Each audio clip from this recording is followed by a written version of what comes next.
Deutsche Kurs. Les cours d'allemand. Ah là là là là. En fait, quand j'ai composé le bac, moi je me disais que bon, le seul diplôme qui peut encore me menacer, qui peut tenter de me menacer, c'est la licence. Mais je ne savais pas ce qui m'attendait avec les cours d'allemand. Les cours d'allemand pour moi sont beaucoup et beaucoup plus difficiles que le baccalauréat. Et c'est une école à part entière. Lorsque j'ai fini le bac, je me dirige vers le Goethe Institut parce que je veux faire les cours d'allemand afin d'aller en Allemagne pour continuer les études. Donc, je fais les cours d'allemand à A1, à 2, B1. Ok, on arrive au B1 pour faire le Goethe certificat B1.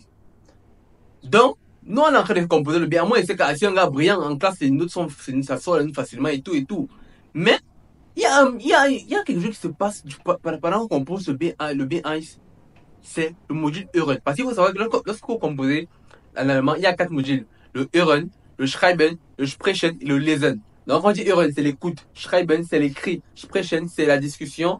Et le Lesen, c'est la lecture. Vous lisez, vous cochez. Et le module le plus difficile, lorsqu'on fait les cours d'allemand, presque tout le monde qui ont fait les cours d'allemand vont vous dire, c'est le Hören. Et c'est encore beaucoup plus compliqué lorsque vous composez. Pourquoi? Parce que, au Goethe, où on faisait les cours, il y a des haut-parleurs qui mettent le son en immersion. Ça veut dire que vous êtes à la salle, vous écoutez très bien, donc vous distinguez très bien chaque syllabe du son. Mais lorsqu'on veut composer, les gars prennent eux seulement leur haut-parleur, ils déposent sur la table devant, ils allument et ils lancent. Ce qui fait que celui qui est derrière est désavantagé par rapport à celui qui est devant. Celui qui est devant reçoit bien le son. Celui qui est derrière ne reçoit pas très bien le son.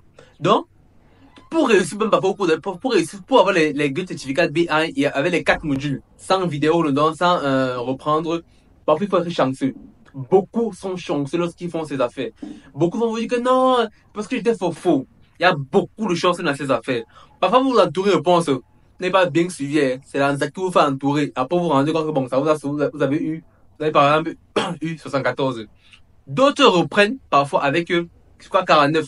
Mais qui reprend, et qui vient refaire le module, non, avec 59, qui vient refaire le module, il se rend compte que mon frère, il a maintenant que 49. Il dit que, ok, c'est comment? Il va encore refaire le module, il a 55. Parce qu'il faut valider avec 60. Et beaucoup reprennent le BI, le B2, même le test DAF, à cause du Hören. C'est le seul module qui vous menace du début à la fin. Surtout durant les compos. Quand vous faites cours, ça a l'air facile. Mais durant les compos, c'est hyper difficile.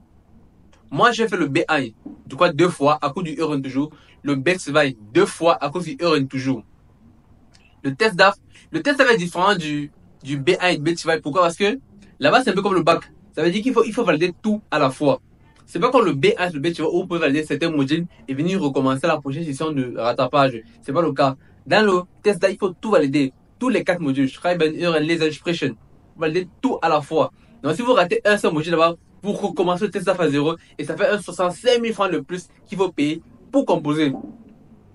Donc, ceux qui sont en terminale maintenant et qui voudraient aller en Allemagne, il faut vous préparer. Il faut vraiment vous préparer sérieusement. Très sérieusement. Et si vous êtes une personne qui a besoin qu'on soit derrière lui pour faire le fouet, la police et comme ça, je vous conseille pas le Goethe Institut. Le Goethe Institut, c'est pour ceux-là qui sont conscients, qui n'ont pas besoin qu'on leur mette de la pression, qui apprennent d'eux-mêmes, qui savent travailler d'eux-mêmes et dans de bonnes conditions. Mais quand beaucoup là sont, il faut toujours courir derrière la chicotte, surtout qu'ils sont des terminales. Allez faire les cours ailleurs, dans les centres gérés par les Camerounais. Parce que le Goethe est géré par les Allemands et c'est un peu, c'est doux. Pour moi, c'est trop doux. Je me suis rendu compte ça plus tard lorsque je suis allé dans mes autres centres. Le Goethe est trop doux. On n'évalue pas. On n'évalue pas chaque semaine. Par contre, dans les autres centres, on évalue chaque semaine, chaque samedi. Sauf si depuis ça a changé. Mais, à mon temps, on évaluait on n'évaluait pas chaque semaine.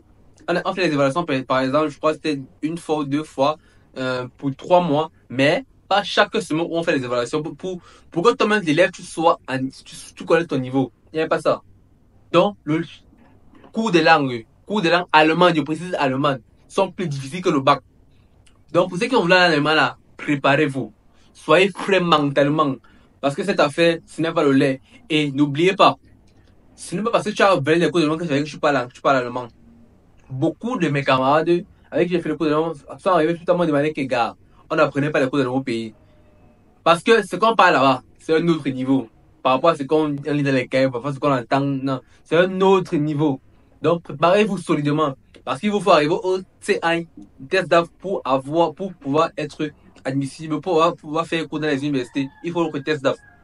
Et beaucoup n'arrivent pas, beaucoup c'est plutôt B2, comme moi, et s'orientent beaucoup plus vers les OPR, les infirmeries, tout ça, parce que voilà, le test DAF, ils n'arrivent pas à l'obtenir. Bon, ils vont pas vous dire, ils vont dire que non, moi je peux faire les formations, c'est faux, c'est parce qu'ils n'ont pas eu le test DAF.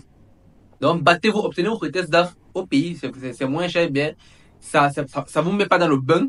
Si vous avez la possibilité, allez faire votre test DAF en Allemagne, comme faites beaucoup d'Allemands en Allemagne, ça va vous permettre d'être beaucoup plus près lorsque vous allez commencer l'école. Par contre, lorsque vous le faites au Cameroun et que vous arrivez sur place en Allemagne, vous avez un temps pour vous adapter qui peut être très long parce que la façon de parler n'est plus la même par rapport à celle du pays. La façon de prendre les cours n'est pas la même. Par contre, quand vous êtes déjà là-bas, vous avez peut-être durant 1, 2 ans, vous êtes facilement rodé dans ces affaires. Donc, priorisez toujours les cours d'allemand en Allemagne par rapport aux cours d'allemand au Cameroun. Ça, c'est pour ceux qui ont les moyens. Mais comme nous, on n'a pas les moyens là, faites au pays, validez votre test DAF et voyagez. Et surtout, cherchez la mention. Cherchez la mention au bac. Sinon, vous allez lire sur le calendrier chinois. Merci.